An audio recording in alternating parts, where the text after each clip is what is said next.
time limit, but I would request now, sir, if you would like to take the floor first. Thank you. Thank you very much. Friends from the media, it is a great pleasure for all of us to speak to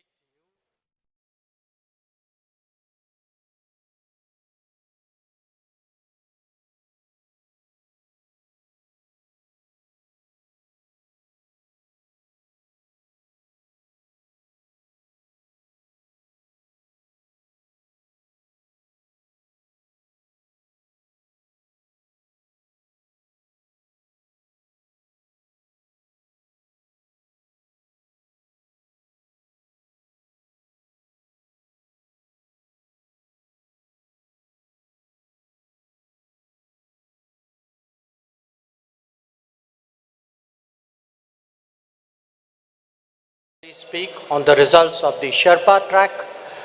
We would thereafter be very glad to respond to your questions and comments. The message of our presidency, as you are all aware, is that we are one earth, one family, and we share one future. This draws on an age-old belief of Vasudhaiva Kutumbakam. The entire proceedings of the New Delhi summit are in fact organized accordingly, with 3 sessions devoted to each aspect of this theme. Now, reflecting this approach, we have consciously sought to make this G20 as inclusive and broad-based as possible. It is witnessing the participation of its 20 member states, 9 invitee nations, and 14 international organizations. It is a matter of particular satisfaction for us that the African Union has this morning become a permanent member of the G20, that too during the Indian presidency. This is in keeping with the priority that we attach to addressing the urgent concerns of the Global South. You would recall that at the beginning of our presidency, Prime Minister Modi's initiative, 125 nations were consulted to express the voice of the Global South. In terms of its organization and program, the Indian presidency, if I may say so, has been exceptional. Events have been spread across 60 cities, which are truly across the length and breadth of India. There has been a popular participation and a societal involvement of an extraordinary degree. The interest in G20 proceedings have been particularly strong among our youth. It has been an opportunity to showcase our culture, traditions, and heritage as well. The G20 has contributed to making India world ready and the world India ready. The declaration that the leaders have agreed on today focuses on promoting strong, sustainable, balanced and inclusive growth.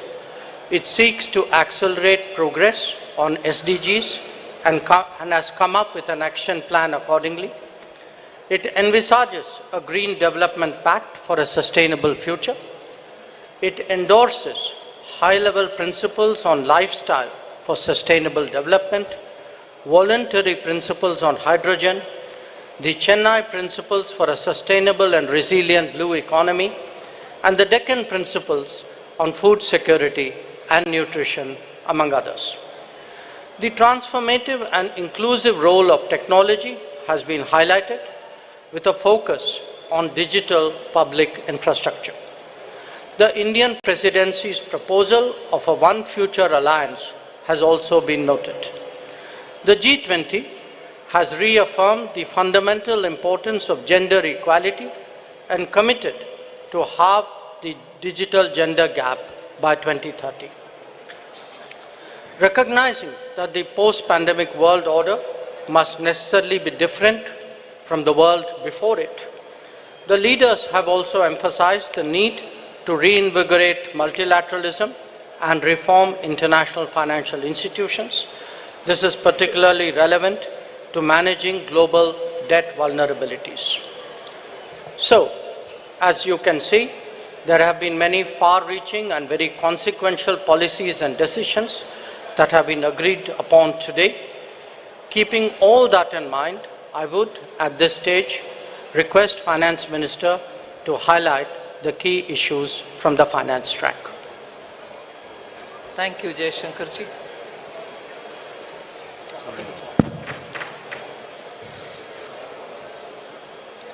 As was said by the External Affairs Minister, under the guidance of Honorable Prime Minister, India's G20 Presidency has worked for the theme One Earth, One Family, One Future.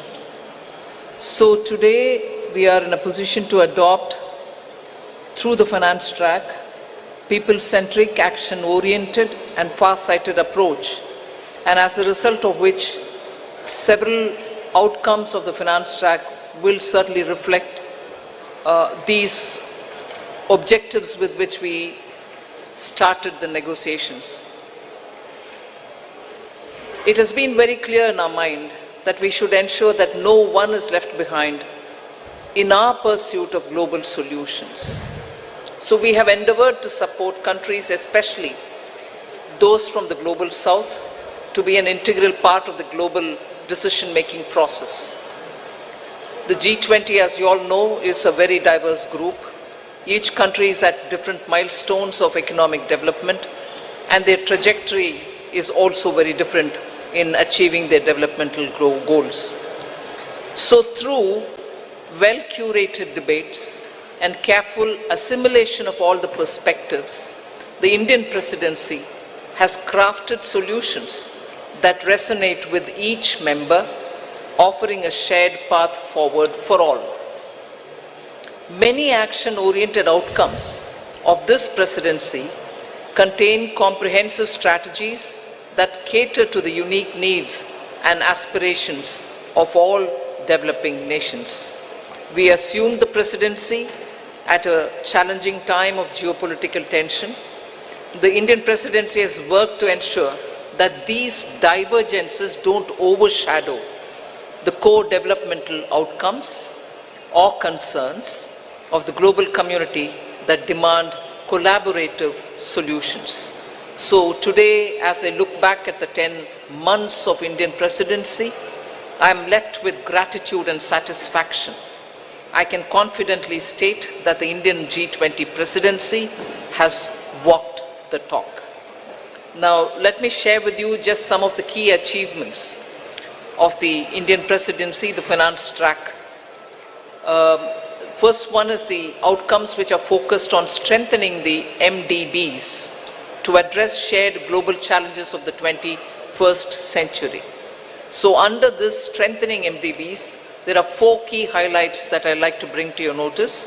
The first one is agreement on the need for a better, bigger, and more effective MDBs.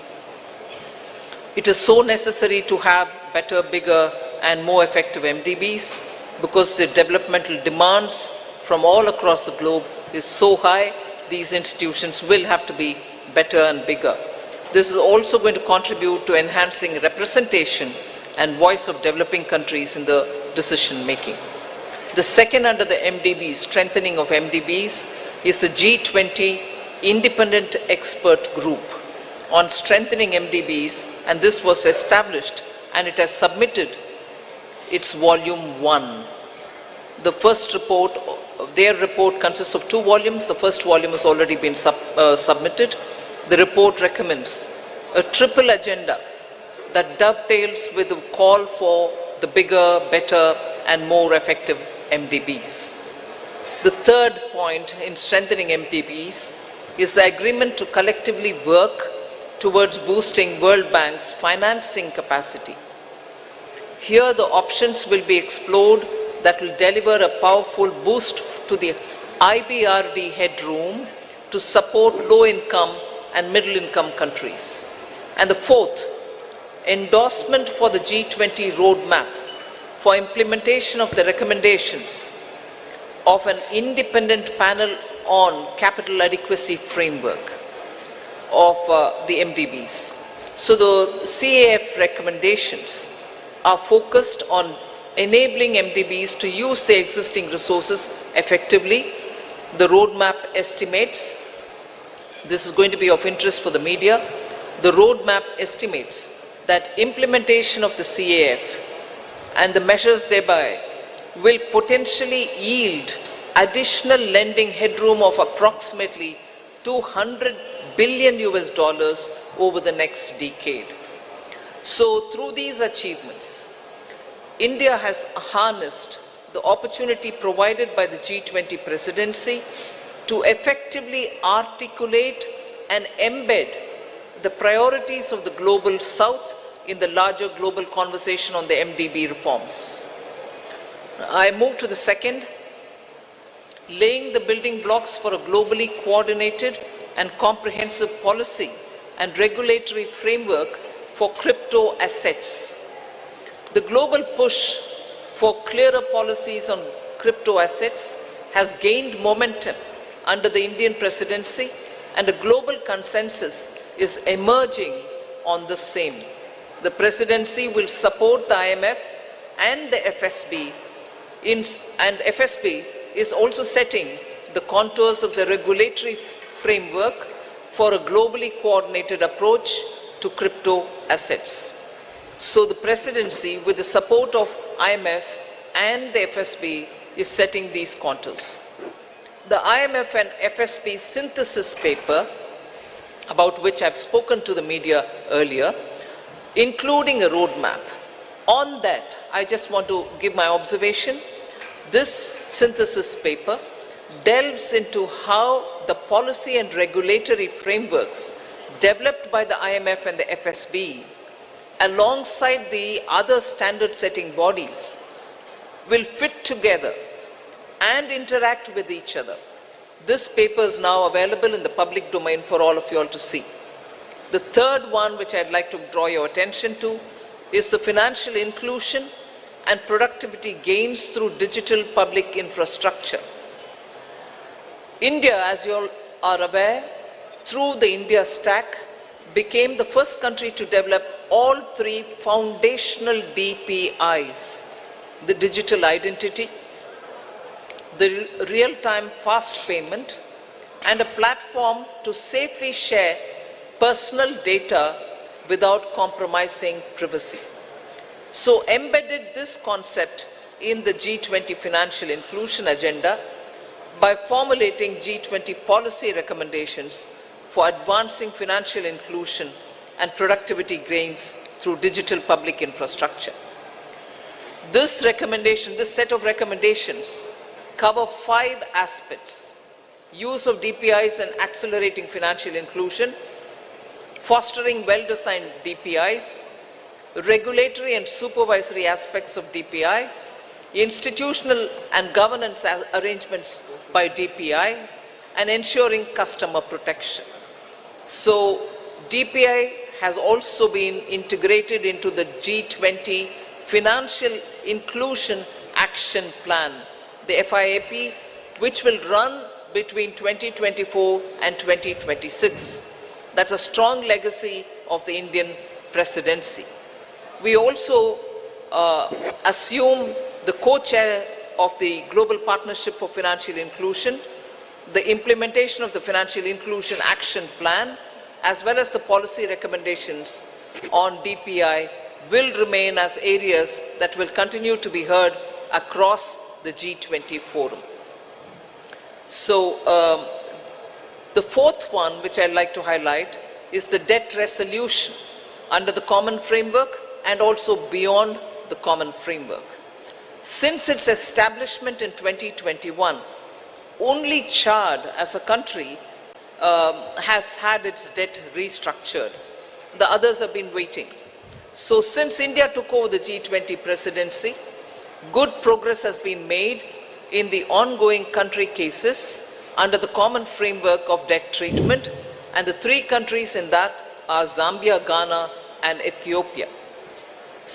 We've also succeeded in using the G20 platform to also put in place a coordinated mechanism to address the debt situation of Sri Lanka, which is outside of the common framework. So G20 will continue discussing the policy-related issues linked to the implementation of the common framework and make periodically such appropriate recommendations. The launch of,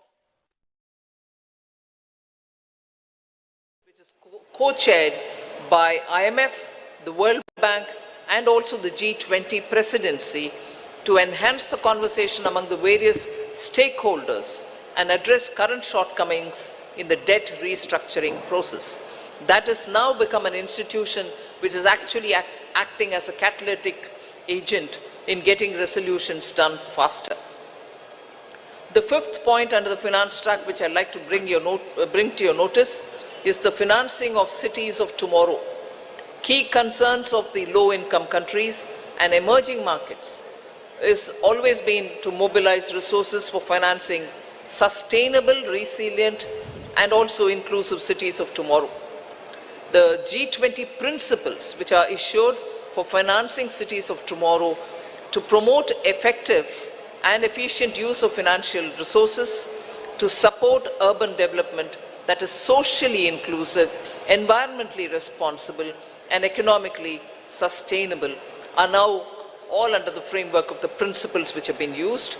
The MDBs and the development financial institutions can use these principles in their financing plans for urban infrastructure.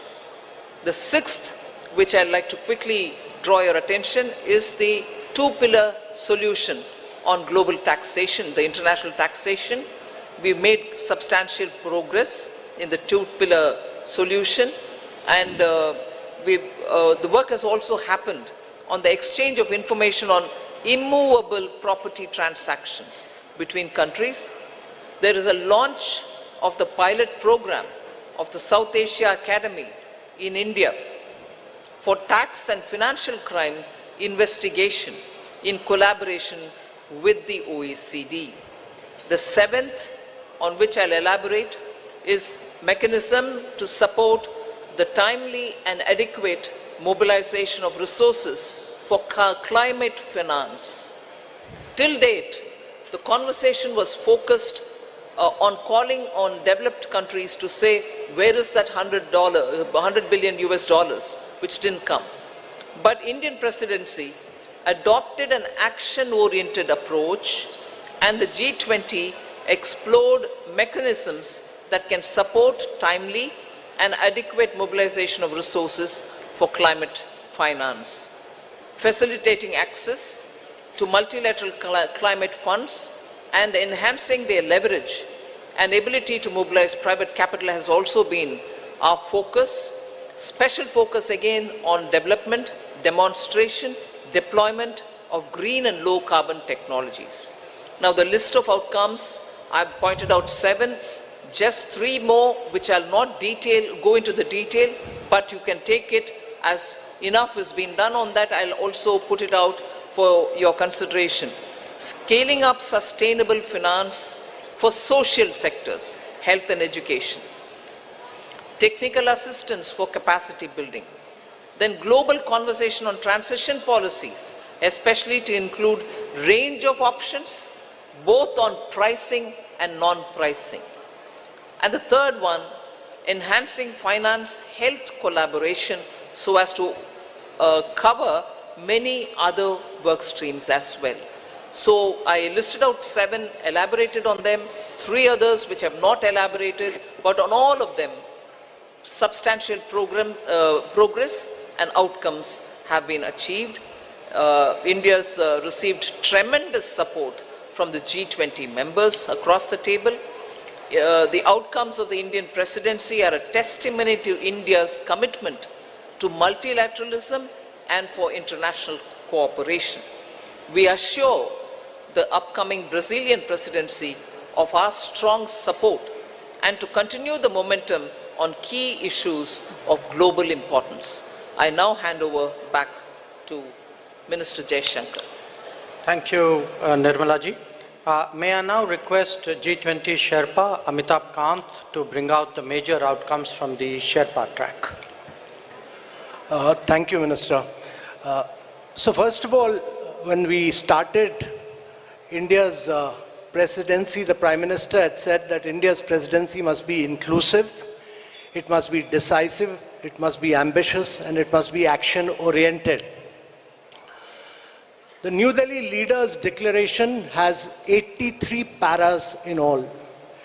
All 83 paras have 100% consensus across all countries. There are 8 paras on the geopolitical issue, which is entitled Planet, People, Peace and Prosperity. All those 8 paras have 100% acceptance. All countries have unanimously supported the New Delhi Leaders' Declaration. This is one declaration without a single footnote and without any chair's summary. This is a complete statement with 100% unanimity. This demonstrates both the Prime Minister's and India's great ability to bring all developing countries, all emerging markets, all developed countries, China, Russia, everybody together on the same table and bring consensus. Secondly, this has been the most ambitious presidency in G20's history ever, because the number of outcomes it has, both the outcomes and the annexed documents are about 112, which is more than 2.5 times which has ever been achieved before. Thirdly, this presidency, if you go through the New Delhi Leaders' Declaration, it has a huge India narrative, it has a huge India footprint, whether you look at the Deccan high-level principles on food security, whether you look at the Chennai high-level principles for blue ocean economy, whether you look at the Goa roadmap for tourism, whether you look at the Gandhinagar implementation roadmap for land restoration, or Jaipur call for enhanced MSMEs, all this will leave a huge footprint of India in G20.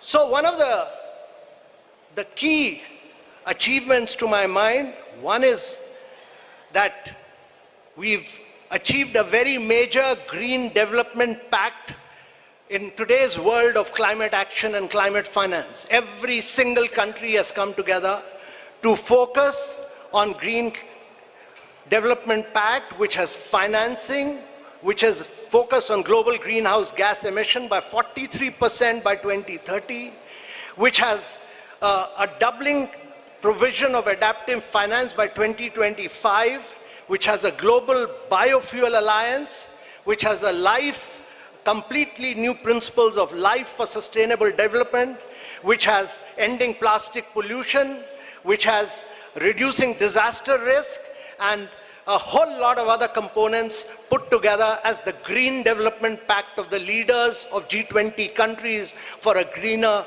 world of tomorrow. Secondly, there is a huge focus on accelerating progress on sustainable development goals, because the COVID had hit a vast segment of our population. There's a G20 action plan to accelerate progress on SDGs. There is a huge focus on education, health, nutrition. There's a huge focus on creative industries like culture as a transformation for SDGs. And there is a huge focus on inclusive and resilient growth in this entire things, most of which the finance minister has spoken about, so I'm not talking. But I think one of the biggest achievements of this New Delhi Leaders' Declaration is what we've achieved on women-led development, with a massive focus on women empowerment and gender equality. And this focuses on reducing labor force participation gap, bridging the gender digital divide. There's a huge focus on gender inclusive climate action. There's a completely big focus on women's food security, nutrition and well-being. And we've created a new working group on empowerment of women, which Brazil will carry forward. There's the next